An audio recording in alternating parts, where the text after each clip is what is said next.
Welcome. Well, you are at home with Jim and Joy, and you always are an important part of our EWTN family, and we would love to hear from you. So give us a jingle during our live broadcast at 1-800-221-9460. If you're calling us outside of North America, you can reach us at area code 205-271-2980. And remember, you can always send us an email, jimandjoy@EWTN.com. Well, I'm excited about our guests today. Indeed. We have two beautiful women. One is Jenn Giroux, who is the founder, speaking of Motherhood Outreach, and her friend, Marianne D. St. Aubin, and she's also a pro-life speaker. You can go to their website, speakingofmotherhood.org. Courageous women speaking to the culture, proclaiming a clarion call to this culture of death about the culture of life and the beauty, the sacredness, and the dignity of motherhood and children. You said it perfect. I did my best. That is right. Well, we wanted to share just a little bit about our weekend last weekend. It was a weekend. It was just, wow. I don't know about all of you, but we had a surgery for one of our 16 grandchildren, a very simple surgery that got so complicated. Sophia. Same day surgery, supposed to be out, complications, simple surgery, winds up in the intensive care unit for a couple of days. And thank God everything is going well. But you talk about, anxious and how could this be happening, and anxiety or possibly fear. At the same time, we're dealing with that. Well, what do we do? Do we go up? What happens? A tornado hits the greater Birmingham area, maybe other parts of the country as well. But our town, Fairfield, as well as Ensley and a couple of other places. Right. I was watching this because we were in our safe place. At EWTN. At EWTN, and somebody had a TV on, and it's saying, there's a tornado spotted. Oh, it looks like Fairfield. Oh, touchdown. Not this kind of touchdown, 6 points. It touched down, and it took out houses, took out part of the projects, took down businesses, and I could tell where it was landing. It was right near our home. Right. Thank God. About a half a mile. And I was at the center, and the sirens were going off here in Birmingham, and clients were still coming in the door. It was raining and storming, and it was really bad. And you were like, should I be concerned? Beautiful thing about Her Choice Birmingham Women's Center is that it's a fallout shelter. So downstairs is an absolutely incredibly safe place. But we were upstairs seeing clients and working with everybody. But it does. It produces great anxiety. And what does the Word of God tell us? Well, last Sunday's gospel lesson, it was just so wonderful, even though it doesn't relate in particular to health issues or natural disaster. But it was that word from Jesus that says, "Fear not. Nothing is concealed that will not be revealed, or secret that will be made known." Then he says again, "Fear not those who kill the body but cannot kill the soul. Fear not. Are you not more value than the sparrows that fall from the sky?" So this whole calling of do not be afraid, which St. John Paul II would say so strongly. I guess that's just what we want to share. I mean, there are anxieties in this world. This text is speaking in particular about persecution for being a Christian, for being Catholic. And our Lord is just saying, get your priorities in order. I'll give you grace. Even your own physical health and well-being, or a threat on your life for martyrdom, don't worry about those that can take your body but can't take your soul. Fear him who could put your body and soul into hell. That's the Lord. And of course, he gives his life for us. So I think that's the word that I wanted to share today. Whatever you're facing, it may be your own health and well-being, maybe you're afraid just about aging process, maybe it's a loved one that you're so concerned about, a little child, or maybe it's persecution. Jesus says, do not be afraid, do not be afraid, do not be afraid. And he walked through all of those fears and is risen from the dead, and he shows his hands and he shows his side. The worst that the world can do, persecution can do, sickness can do, murder can do. And he says, do not be afraid. Peace, my peace be with you. And there are moments and times in our life, trials, tribulations, whatever they are. There are great opportunities to always press into the Lord and to say, during all of it all, Say, Jesus, I trust in you. Amen. We didn't know if our house was going to be destroyed. It could have been destroyed. We didn't know a lot of things. We were praying for the pulling out of Sophia to come out of the surgery. Everything was going to be, Jesus, I trust in you, and do not be afraid. Jenn Giroux is here with us, speaking of motherhood outreach, Marianne D. St. Aubin. And I'm sure they suffer persecution. Why? Because they speak about the true feminine nature, being open to children and welcoming life. This today is a prophetic word. You're going to hear more about this. Don't go away. We'll be right back. Be strong in the Lord. Don't go away.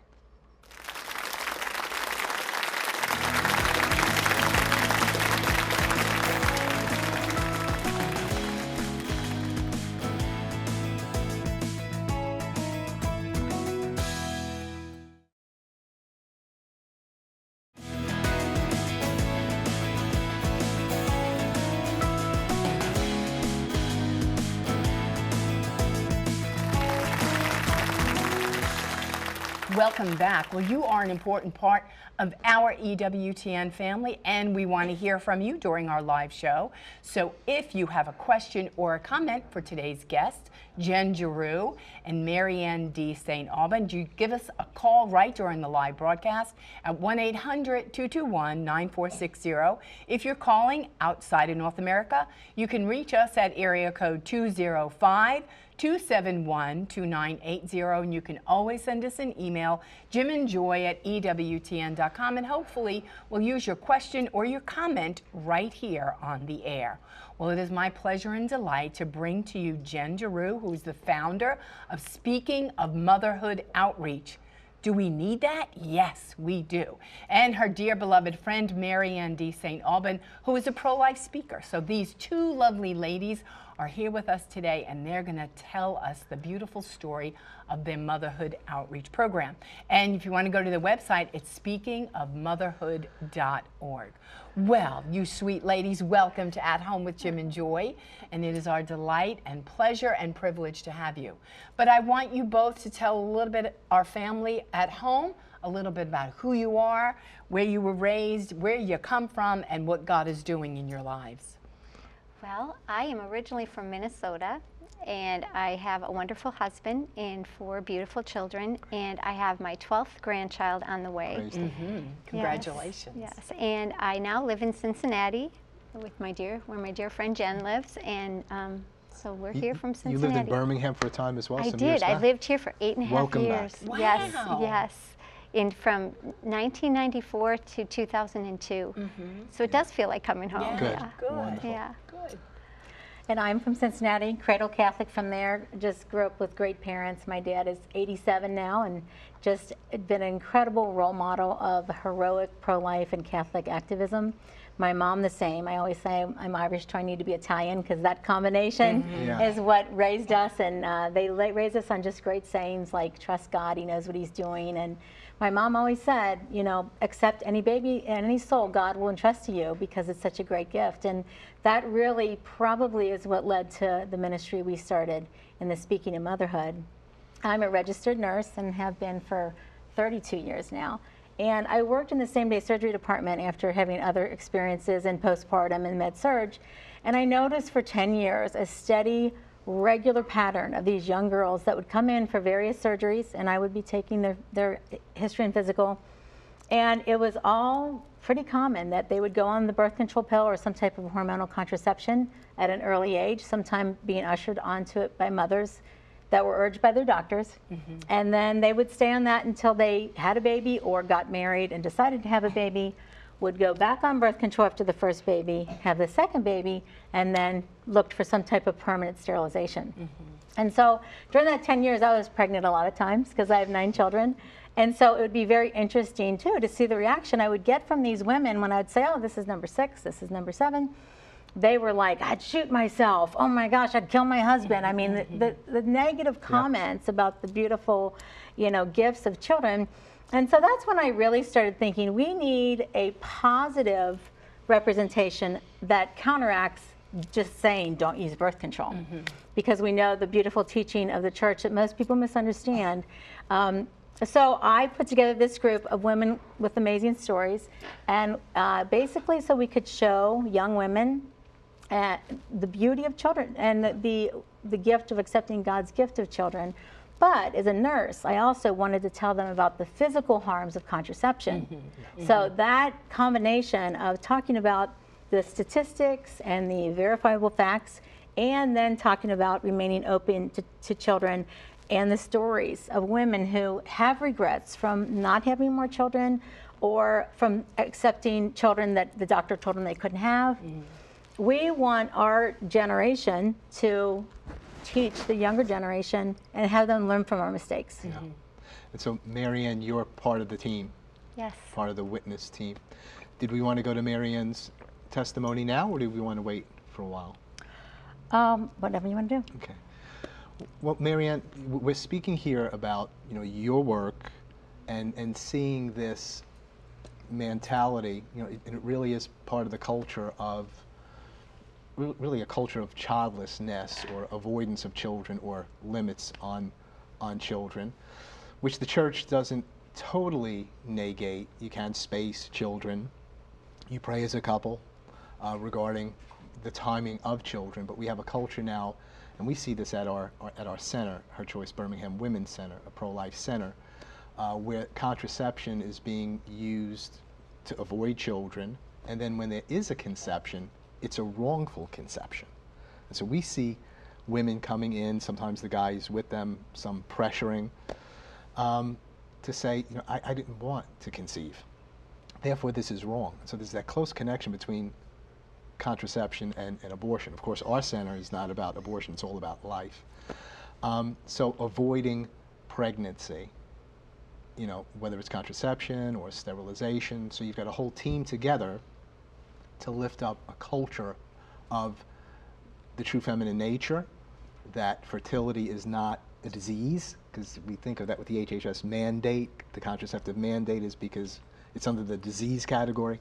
But Marianne, why don't you share, where do you fit into this, just in terms of welcoming children or not welcoming children, or contraception, or what is your story? Why are you a part of this team? Well, my story is that I'll start from the beginning. I didn't always know what the church taught or why. And so when my husband and I were married, our senior year of college, and our first daughter was born 10 months later. And they had this program, and it was at a Catholic hospital in Minnesota. And if you had the baby within, if you only stayed one day, it was $600. So that was fit in our budget, and so we did this short stay program. And when I came home from the hospital, in less than 24 hours, they sent a home health care nurse to our house. And that was kind of a new idea back then. And so when this nurse came to my house, she brought me aside. My mother was there, and I remember she wanted to take me away from my mother, and so my mother watched the baby, and she said, "Now, Marianne, what kind of birth control would you like to use? You don't want to get pregnant again." And keep in mind that it was like 48 hours after giving birth. I was exhausted. Right. I was vulnerable. I had all kinds of, I wasn't at a place to talk about birth control, but I felt pressured. Yeah. And so, and being very vulnerable, she started to list different types of birth control. And I wasn't at a place spiritually to not go along with it, but I chose to use the diaphragm. And so when she left, and after that I started to use the diaphragm. Well, I wasn't being super careful with it, and not long after got pregnant again. But I was delighted because we were just so in love with our little daughter, and now the idea of another baby sounded great. So I'm pregnant, and when I'm about 5 months pregnant, my husband gets transferred, and we move out of state, far away from family. And it was very difficult. And so now I'm alone, and I'm going through all this. And right after I gave birth to my second baby, my leg swelled up, and they thought maybe I had a blood clot, and I was fine, but they said you need to get that vein taken out before you get pregnant again. So now I'm being very careful, and I'm using birth control, and but surprise, I get pregnant again. And this time I'm not delighted. I'm feeling cursed instead of blessed. And people were saying negative things to us, and I felt the pressure of society. And people were saying, what's wrong with you? And we're watching our friends and family, buying material things and buying houses and cars, and we're having babies, and financially we were struggling.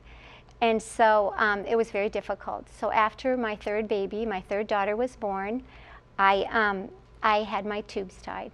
And had the legs, you know, had all of it done at the same time. And insurance paid 100% for both, which also made the decision easy.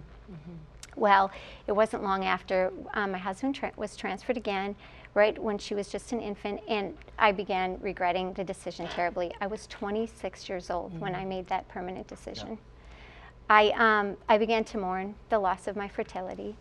I remember I had gone to confession. I had not been in like 5 years, and I'm sobbing in the confessional to the priest. And he said, God forgives you, but the hardest thing will be forgiving yourself. And that became very prophetic. I was really struggling with forgiving myself. And one thing that happened was this couple invited my husband and I to come with several other young couples, and they were showing this video series. We didn't even know what it was, but it was an opportunity to get out of the house with a babysitter, so we're like, sounds good. Yeah, this is fun night out. Yeah. Well, what they were showing for those 6 weeks was all about birth control, the evil of what it does to your marriage, and the seriousness of sin when you're sterilized. And I was listening to all of this, and I was so ashamed and so sad and filled with so much regret. And I would go at home at night and just cry myself to sleep, and too ashamed to share with any of these wonderful holy couples in my eyes what I was feeling and what I was going through. Well, shortly after that, my husband was transferred again. He moved several times with his job. And I just was growing in my faith and just really mourning the loss of my fertility. And each time my daughter would grow out of a little outfit or out of the high chair, whatever it was, I was just feeling just the idea of the permanence of never having another baby and praying a lot. And I remember on one occasion, just really asking Jesus, what do you want me to do with this? What do you want me to do with this? Because I wanted another baby.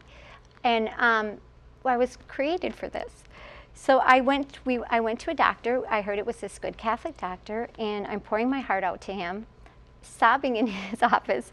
He thought I was a little crazy. He said, lady, if you think that you're going to hell, do you know how many women's tubes I've tied? And that's how he left me. He said he had a cousin who was a psychologist, that maybe I should go see him. And I'm thinking he doesn't really get where I'm coming from. But he did say, I will look over your records and see if you could be a candidate for a reversal. So I went home, and several weeks went by. My husband and I, meanwhile, wrote a letter to the insurance company asking for coverage, because we had been told we probably wouldn't get any coverage and it would be very costly. So we prayed and waited. On one occasion, I remember just pouring my heart out to Jesus and praying, like, Lord, what do you want me to do? And I remember saying, I'll put this on my visa if you want. So anyway, that day I found a letter in my mailbox from the doctor saying, I think you'd be a good candidate for a reversal. And I did. I had that reversal. And after 3 beautiful girls, I had a little boy. And he was born in October. And that Christmas, he was baby Jesus at Mass. Wow. And I just remember sitting there feeling like the prodigal son. Like I looked at my 3 little girls and my little boy, and it was like he was putting a ring on my finger and a robe on me. And I was forgiven, and I was just being so blessed. And so I like to share my story because I don't want other people to make that same mistake, and I don't want other young women to go down that same path and listen to our culture. And you know, because we were made, our true femininity, we were made for love. And what a gift our fertility is. Marianne's story is so powerful, and because first of all, we're crunched on time because our talks are usually longer. But Liz, who I have the blessing of knowing, she is such a blessing to anyone that knows her. And Marianne is usually able to spend 10 minutes talking about the regret of feeling like that was a curse. But she's such a powerful witness because to anyone that's listening to the show today, you might be past your childbearing years, but it's important to know everybody knows somebody that needs this information that's very countercultural, that is going to explain to them why they are harming their body with poisonous hormones that I will talk about in a little bit. But also, they're not told about the post-regret if they decide to have their husband have a vasectomy, if they decide to have their tubes tied. And so many women our age now are sharing with us that they are mourning and sobbing and regret the children they willingly prevented. We've touched on, through Marianne's witness, the regret. Sterilization is perhaps the most extreme form of not having more children. And you shared it just so beautifully and non-judgmentally, because I'm sure there's so many of our family that's out there that's saying, oh my gosh, I did this and now I feel like whatever, and how do we deal with this? And it was a very merciful sharing. God's for you. But why don't you share the other side with contraception, not sterilization, but contraception, and why you feel, or what science teaches us really, it's not good for the health Well, we of the usually woman. try to start out our talk by saying we are not doing what we do to judge anybody. The fact of the matter is the birth control pill came like thunder on the scene in the 1960s. And long before the Catholic Church made a pronouncement against it, millions of women went on to it and bought into the lie. It was really the second time since the beginning of time that Satan went around the man to get to the woman. He did it in the Garden of Eden. He did it through the medicine chest with the birth control pill in the 60s. And he whispered in the ear of women, you can be your own God. You can decide if you have a baby, you can decide when you have a baby, or you can get rid of your baby. And so the revolution of the 60s can be a whole other show, of course, but so many women didn't know it when they went on to it, the pill, what it was. Right. And so the goal of any hormonal contraception, and I'll use hormonal contraception because there's so many methods, the pill, the patch, the 3-month shot, the IUD, the implant, all of these progestin, estrogen, hormonal contraceptives are putting the same poison in a woman's body. And people are told by their pediatricians, put your daughter on it. And in the reality is, though, that there are hundreds and hundreds of studies worldwide that tell women that by going on these contraceptives, they are putting their health at risk. So any woman that is on birth control pills 4 years, young girls also, prior to their first full-term pregnancy, they increase their breast cancer risk by 50%. Now, would you go on an airplane if when you went up in an airplane, 50% of the time that was crashing? I don't think too many people would, but they're not being told this. And so many people don't understand it. They don't, the goal of birth control is to prevent birth, and that's done through three methods. Changing the chemistry of a woman's body so there cannot be a joint of the egg and the sperm, suppressing ovulation, and making sure there's not implantation. Now, these are all medical terms. I'm way too comfortable with it, so I'll try to keep it simple. In reality, what's happening, people will say, what are you talking about? Birth control is so that we don't conceive a baby. Well, in the 60s, there were so many negative, horrible physical side effects that women were having, swelling, weight gain, bleeding, that the pharmaceuticals, who make tons of money, went back to the labs and they readjusted the formulation. Well, the symptoms went away in many of them. But the side effect became that because they adjusted the levels, women were still ovulating, and fertilization, full fertilization of the egg, a full human being can be conceived, but when it comes down into the uterus, the lining of the integrity of the uterus is so affected by that pill, the baby cannot implant, and therefore it is silently aborted from her body. Let's pause there. I know that's very ominous. Jenn Giroux is here with us, Marianne D. St. Aubin, speaking about a beautiful ministry, speaking of motherhood, lifting up true feminine nature, fertility, welcoming of children, and the dangers of contraception and sterilization. We'll be right back. Plenty more to come. We want to hear from you. Don't go away.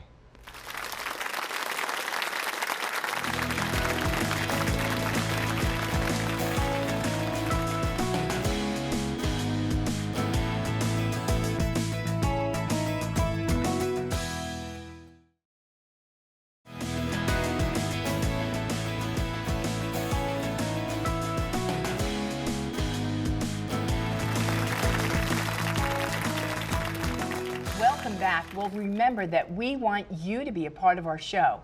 So if you have a question today for Jen or Marianne, just give us a jingle during the live broadcast at 1-800-221-9460. If you're calling us outside of North America, you can reach us at area code 205-271-2980. You can always send us an email at jimandjoy@ewtn.com, and hopefully we'll use your question or your comment right here on the air. Well, Jen, you were sharing about contraception, about the pill in particular, the various formats for the pill, the impact on the woman taking it. Sometimes maybe as early as age 11 or 12, girls are placed on this, and the increase of risks. And this isn't a religious message, this is a scientific, medical fact and message. we usually in our talk, I usually start out the talk we usually have 2 other women with us, and they tell their stories after I address the physical medical harms of contraception, which isn't heard very many places, and also then the spiritual harms and the teachings of the Catholic Church, which is such beautiful teaching and which has been lost on our culture. Because in America now, we are seeing that people are willingly embracing the China mentality. That's what I noticed as a nurse. Is What do you mean by China mentality? They only thought they should have 1 or 2 kids, all these young women. So when we spoke at Notre Dame University, we were really blown away because these young college women would come up, and first of all, we cracked up because they said, well, you guys are so normal, which of course I don't think our kids would probably agree with that. But they also— We only have normal people on the show. You know. But they also talked about how they, in their hearts, they did want to have more children, but they were afraid to say it out loud, and they were afraid to say it to, the boys they were dating. And so, when we started giving these talks, boy, did we realize how much pain women carry with them. And we bring with us these humongous, like 2 feet by 3 feet photographs of our families. And when we started, we were younger, and these little faces that have now grown up, they would just stare at these pictures as we're talking to them across the stage. These are images of your children. Our family pictures. Okay. It was really very funny to carry those on, but we put them on tripods, so as we're talking, these young college students and young mothers and high school students are able to look at what accepting God's gifts are. Right. And of course, we are very honest with them. We're like, listen, having a lot of kids is really hard. I mean, there are days where you just can't catch your breath, you're exhausted, there's a pile of shoes by the door that's been there a week. I mean, there's so many, but the blessings of siblings. I mean, I'm just so blessed with my 9 children, and they teach each other to fight fair, and they affirm each other in the lifestyle. And those that are aggressively going after the family, they are going after the family because we get our strength and our identity and our affirmation on our beliefs and our Catholic faith in the home. And so they're striving to go around the parents to get to the children. And so I oftentimes get asked by moms, like, well, my pediatrician told me to put her on that. To which, I have 5 daughters. I get the cramps. I get it. Everybody that has daughters in their homes too. Right. But number 1, it is not good to tell your daughters there is a pill that can fix any pain that she has. 1. 2, we have to be honest with them. God created our bodies for beautiful childbirth, and you're being prepared to do that, even though it's at a young age. So while there are analgesics and other things that can be given to young girls, if they're given the birth control or some type of hormonal contraceptive, it does not fix the problem. It masks the problem. Because they're given this, their body thinks they're pregnant, they have that little bit of breakthrough bleeding when they have this placebo pill in those 4 or 5 days. And they only have the problem return when they go off of it. And so it's very important to find a doctor who reflects your beliefs and understands that they have to get at the root of the problem if there's heavy bleeding and cramps and other things, and then address that through an NAPR technology or other means, not hormonal contraception. And like you were saying earlier, or maybe I read it in one of your articles, they're not just getting a pill, they're getting like super mega doses of synthetic hormones, steroids, and all this stuff. I mean, if boys were taking steroids, they'd be arrested as criminals. And yet we're saying, take this. Is this really our only option? I don't want to belittle the pain and the cramps and whatever, but maybe, like you said, there are other things to help with the pain. And the other thing I think in this is that we actually see, young women coming to our center who say they want to terminate their abortion because they have morning sickness. Okay, some. That I feel awful. So we eliminate any kind. You're not supposed to have any kind of pain. Well, you're never going to want to be pregnant if you can't take any pain at all. Maybe you want to talk about this. Well, But I mean, we really have girls coming who actually say they want to But end their it is a pregnancy. difference in the generation too. I mean, I truly believe that part of the underlying message here is that we have got to reinstill in young women and young men to have an unconditional blind trust in God. And understand that when something comes into their life that is unpleasant or tragic or morning sickness, and my daughter is very severe morning sickness right now, it's something that you need to get through, but look beyond it, you know? And so, I mean, we were always told, you know, offer it up, which you don't hear often anymore either. But, you know, what really seems to resonate with young women is we live in a very organic world, right? Organic food. Right, I love this, all yeah. natural. We don't, you know, we worry about what we put in our bodies. And so young girls really respond well to understanding what they're putting in their body. Right. And so the best display of, you know, and now everybody that has breast cancer didn't take the pill. It's important to say that. Right. But there are studies that are undeniably that it does increase breast cancer. And breast surgeons will tell you they are seeing women where it used to be postmenopausal in their 60s, they're seeing girls as young as in the mid-20s because they've been on the pill 12 years. Right. However, there was a study or an article done on a study, and you can look this up. The source is in the New York Times. It was in 2010, where they quoted the American Medical Association, who came out and said, all of us doctors have been putting post-hormonal women on to, I'm not going to use the brand name, these hormones. We told them that would make them young and sexy. And we apologize, but it is the total opposite. It is giving aggressive breast cancer by the millions. And so all these women scrambled to get off of it. What that article stopped short of saying is that the only difference between that medicine they were given in hormones and the pill that these young or other hormonal contraceptives that are those progestin or estrogen is that the young ovaries need 6 times the dose that they were given the women that were getting severe breast cancer than what they were taking. So let's think about that. 6 times the dose of what was causing severe aggressive breast cancer is being given to 12, 13, 14-year-olds. Right. And again, not just the pill, all the other ones I named, all the different methods. And it really, as a mom, it angers me. I see billboards, do without a period. Right. For a year, and I'm thinking, that doctor cannot think they're helping people. Right. And by the way, we need a Catholic doctor in Cincinnati if anybody wants to come. There are plenty of moms looking for that. And it's so important that you find an OBGYN that will support your beliefs. It is very sad, and I hear from young girls, they go in and they're having their first or second child. They are made to feel like they are ignorant and they are clueless and they are stupid if they say, no, I am not going to use any type of artificial birth. There are church-approved methods, as we all know. If you have a serious reason, discuss it with your priest to space children. It's very effective. I mean, I don't like to say as effective as birth control. I just said it. But it is 98% effective in spacing children, and you are abiding by God's law and the church teaching. Well, you know, it really is important, everything that you two are saying, because the culture and commercials, and they're just screaming the exact opposite. And then we see on a daily basis clients who came in with great belief that their birth control was going to prohibit pregnancy. 100%. I mean, they believe that, and it's just not true. And so now that they are in an unplanned pregnancy, they think they were being responsible, and now they should have an abortion. So they've been on a birth control pill. One girl at the age of 15 because of acne, or she had cramping, and so the pediatrician recommended this, and she stayed on it till she was 25. Then she does get pregnant, and then she has an abortion with her first pregnancy. And then she goes back on the pill. So this just escalates her chances for breast cancer, cervical cancer, ovarian cancer And later not to on mention in the life. psychological effects. Women, Right. you know, when I watch these debates, you know, on abortion on TV or whatever, I want to just say to the pro-life politicians, don't be afraid. Right. Say, don't ask me. Let's ask the millions of women whose stories match up and they've never met each other. Right. Who are depressed, who have had eating disorders, who have had post-traumatic, you know, problems, psychological, suicidal, all these things, because it is stamped on a woman's heart when you're a mother, whether your child is dead or alive.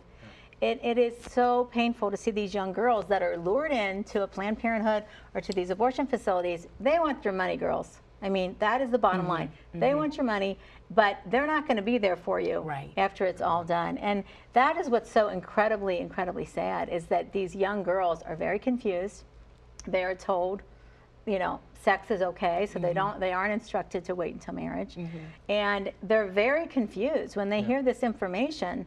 They are very confused, like, why? I've had girls in tears. Why haven't I been told this? I've been on the pill 20 years. Right. You know? I didn't know this was, you know, going to be my forecast in my future. Nobody told me that. Sure, let's take Well, an we email. got an email. It says, so many chemicals and substances get banned by the government because of the remotest possibility that they may cause cancer.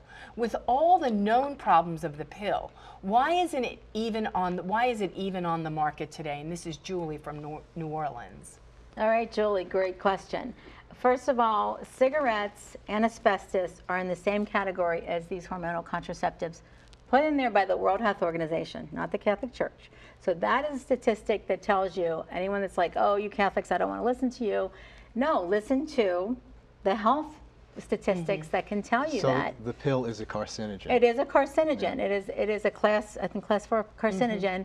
And, you know, I believe that what we're going to see, which happened with cigarettes, is actually in our future for the contraceptions, because it was promoted, it was big, and we all see the commercials on birth control. It's just horrible, you know. And, you know, what they're having these happy girls dance around the pool while they're telling them, you know, you can lose this, you can lose that, you can die, you can. And so I believe that we're watching the birth control pill take the same track as the cigarettes. And that is, once the lawsuits start, and they've begun, I've already seen advertisements on TV, when if you use Meridian IUD, or if you use the, and so the lawyers that don't care one way or the other about the morality, they are the ones that are probably going to be best to help bring down the birth control industry. But to all these people out there that claim they're pro-women, you are not pro-women if you stand behind encouraging the Obama mandate, which, please, President Trump, we're waiting for you. Get rid of it. Because it is an absolute bold-faced lie that women are healthier on birth control. It is a bold-faced lie. And people need to step up and say it and not be afraid of it, whether you're a man or a woman. If boys are protected from steroids for their health, most people don't realize women are taking steroids. The birth control pill and the hormonal contraceptives are the same. It's steroids. Girls deserve protection as well. Marianne, you were sharing, maybe you have some other parts of this you wanted to share. I was really moved when you spoke about the son that was born after you had your reversal, and that he was baby Jesus in the play. And you know, like, all children are baby Jesuses, whether they're Muslim children, whoever they might be, because Jesus is mysteriously yoked to every human being. And that's, I think that's your message very much so, is that children are beautiful. I mean, fertility is a beautiful thing. And we need to welcome children. And I think there's just this denial of conceiving, and it's an anti-child mentality, beginning with that contraceptive mentality, and then that's followed, as Joy was saying, and as we see in every country that legalizes contraception, that the baby has to be the scapegoat. You weren't supposed to be born. They won't say it this way, but then you have to die. Well, the baby is the scapegoat, but you're saying, no, these babies are Jesus to us. Yes, and what I learned with the unexpected pregnancy, the surprise, was that my daughter was the greatest gift that God could have given our family. He knew that we needed her. We needed her. She continues to be an incredible gift to our family. And if my birth control had worked, I can't even imagine the sorrow. I can cry over that as well. It's just, what if I didn't have her? I'm so thankful that my birth control did not work. And I'm so thankful for the gift of her life. And that is just brought it even more where I wanted to, you know, of course, to have another child. And then the mercy. I don't want to go without talking about God's mercy. That no matter where we are, even if whether we've had an abortion, no matter what, He just wants us to come for forgiveness. And for me, it came at a Sacred Heart of Jesus convention where someone invited me, and there was a huge crucifix on the wall, and this priest was talking, and he said, I want you to imagine the most beautiful gift that you've ever seen placed in front of you, and you push it away, and you say, I don't want this. That's what you do when you don't receive the mercy and love that He has. He's on the cross. He died for you. And at that moment, I got it. And I was able to forgive myself Yes. and receive that gift. Yeah, and we can all be witnesses. Right? So your story, you had, I mean, you were really on the guilt and condemnation. God doesn't want, there was conviction. You found forgiveness, you reverse, you have a successful story. Others, you don't have to reverse in terms of the teaching of the church. You do need to go to confession and confess this as wrong. You may not have even known it was wrong, or you may have known it and done it, so you need to do that. And some of us may never get a reversal, or if you do, you might not have a child. You might get it reversed for a sense of wholeness and a sense of, I want to be total in this relationship. But we could all be witnesses to say, I lived like this. Who hasn't violated chastity in the larger sense? Any of us. So that we can say, none of us hardly are perfect in this area. And as we share with the generations to come, as grandparents, as parents and grandparents, to say, we've tried a lot of these ways. I'm not here to say perfectionism, but this is the healthy way. This is the whole way. Even if you're not a believer, think of your body and what you're doing here and the wreckage psychologically, physically. We can all be witnesses no matter what we've done. Right. So God not only wants to forgive us, he wants you to be a witness, to say, I once was blind, but now I see. I like to say that we are in a point now that it's man-to-man combat. In other words, I learned a long time ago, I can't be everywhere where, like, you don't get these opportunities to talk to so many people at one time on TV. We don't even know how we got here.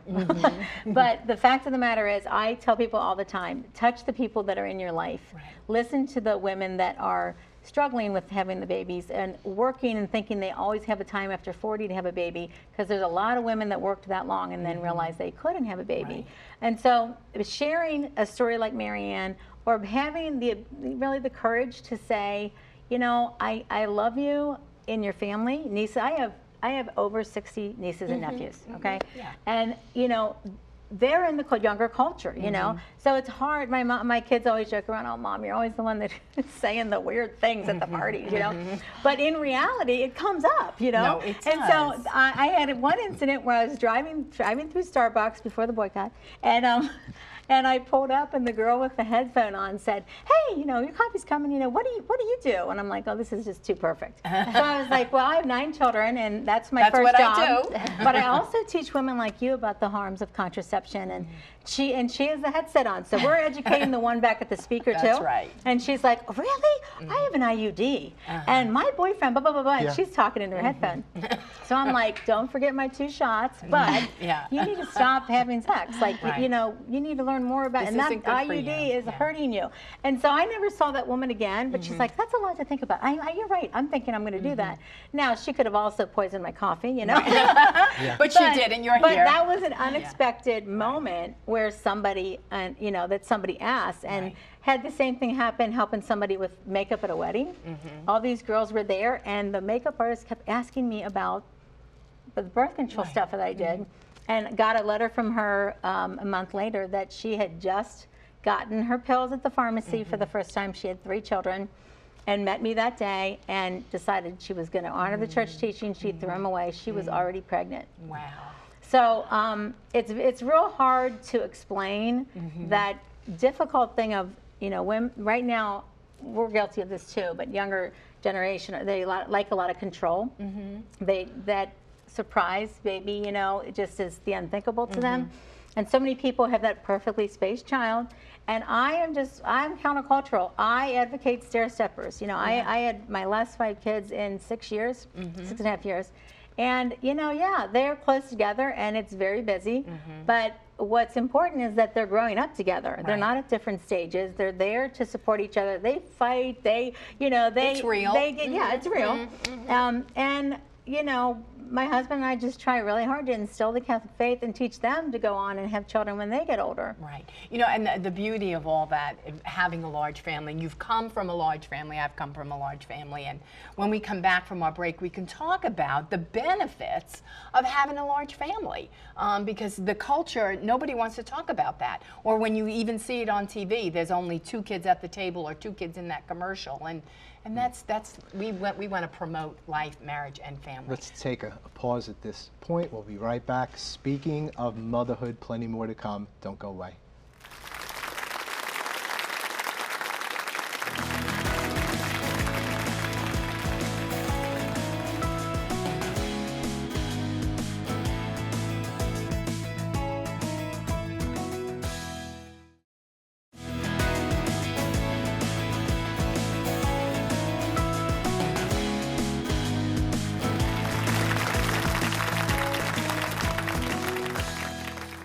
back. Well, you are an important part of our EWTN family, and you know you can join us live right here on At Home and be a member in our studio audience. We would love to have you. All you need to do is contact the EWTN Pilgrimage Department, send them an email, pilgrimages@ewtn.com, give them a jingle at 205-271-2966.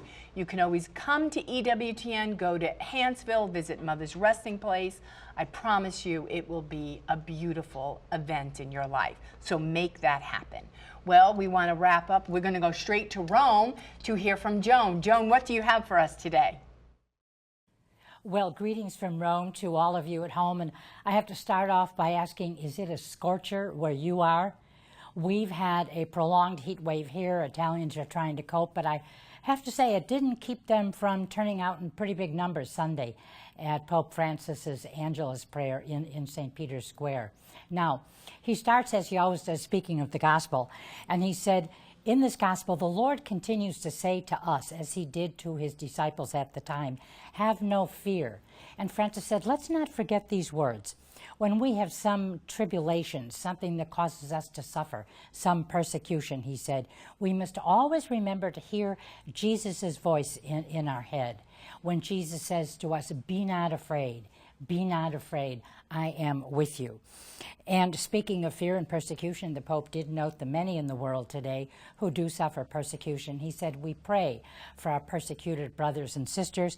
And he said, may their example help us to not hesitate in taking a position in favor of Christ, witnessing him courageously in everyday situations.